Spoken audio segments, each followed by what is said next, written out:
I'm Priscila Dantas, and I am from Brazil. I'm also a student at the University of Oregon, and this is my third year pursuing bachelor's in piano performance. When I was 10 years old, it was such a turning point in my life.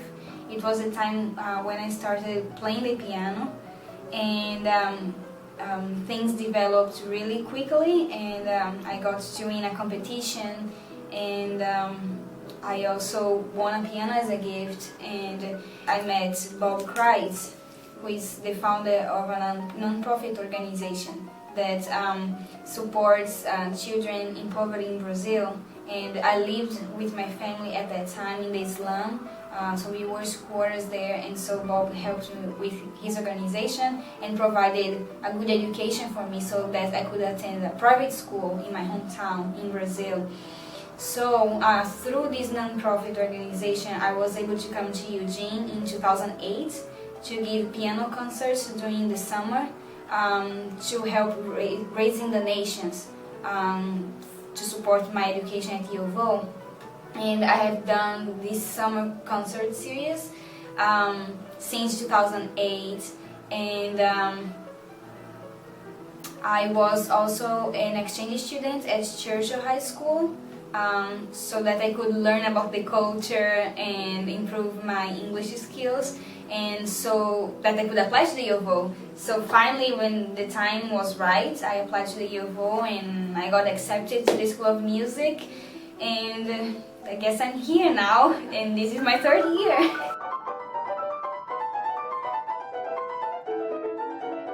When I was 14 years old, and I performed with the Symphonic Orchestra of Recife, my hometown in Brazil. It was an incredible experience. It's one of those moments that, marks the highlights, the highest point of your life. And it was very special that day because I could feel that being a concert pianist was what I really wanted to do for the rest of my life, and so for the first time I had the feeling of playing with the orchestra, which I had dreamed, for so long, and I finally did it, and it just felt right. And so I said, okay, that's what I want to do for the rest of my life. I want to have more of this emotion.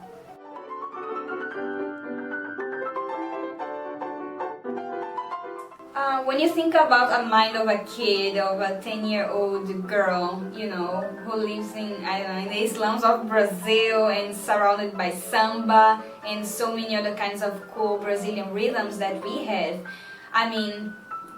the only thing that attracted piano to me was because it just sounded beautiful, and just as simple as that. For me, it just sounded beautiful, and I just had the touch for it, so it worked. I love all these instruments. I've played a lot of percussion instruments, and I definitely love it. And I can dance pretty well, which is very good. A musician should always be able to dance well and follow the rhythm. If not, this person's not a good musician. As a dreamy girl, I've always wanted to be an international concert pianist, and I think it's important for us to dream. Dreaming is for free. You don't have to pay anything for dreaming, so I just dream as high as I want to. I love a pianist. He's called Nelson Freire, and he's a Brazilian, the greatest pianist in the world. And I was so delighted to get to know him and to meet him last summer when I visited my family.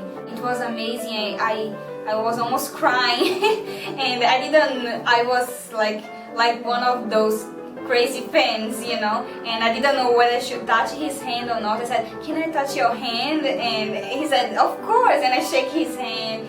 So he's very humble, and which inspires me so much, and he's very professional and very humble, and I take these values, with me.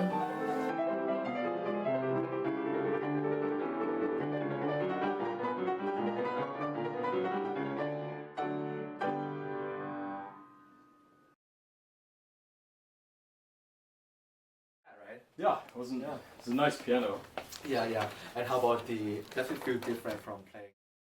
I'm Nadapo Tantikana from Thailand, Bangkok, Thailand. This is kind of my 5th year in Eugene right now. Right now I'm a 3rd year doctorate student at the School of Music and Dance, University of Oregon. Before I came here, I studied in Singapore for 4 years. And right now I'm at GTF, so I kind of have full tuition plus a bit of stipend. And yeah, before I came here during my bachelor degree, I got a full scholarship from Singapore as well. So yeah, I did have like scholarship or working position all the time since the start of bachelor degree.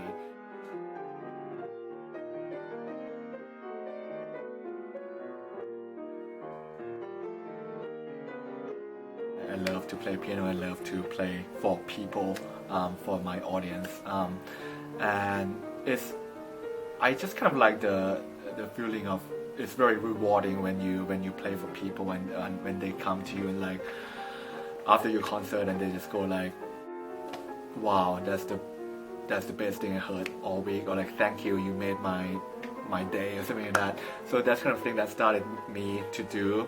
I enjoy it. I feel like sometimes I am creating something that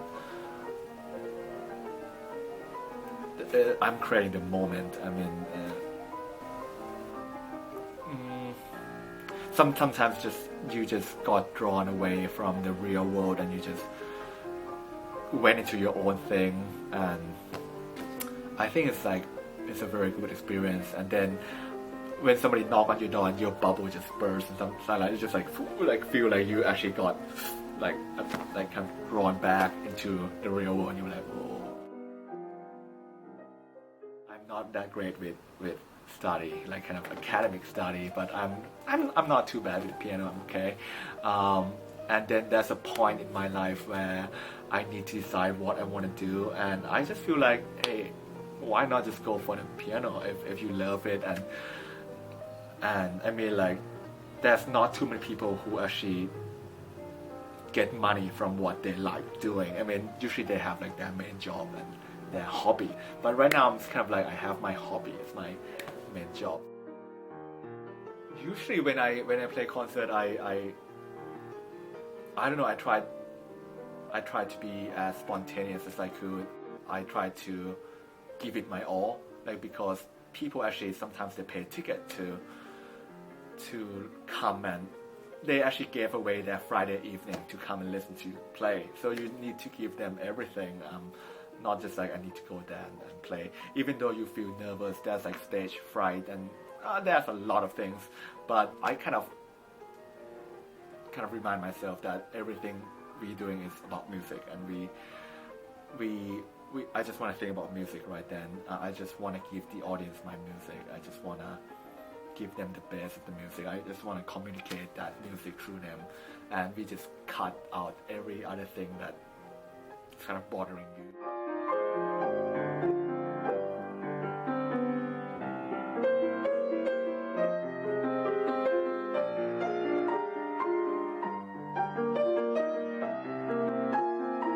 You kept practicing. I mean, you kept grinding. You kept doing what you do because of those people. Yeah.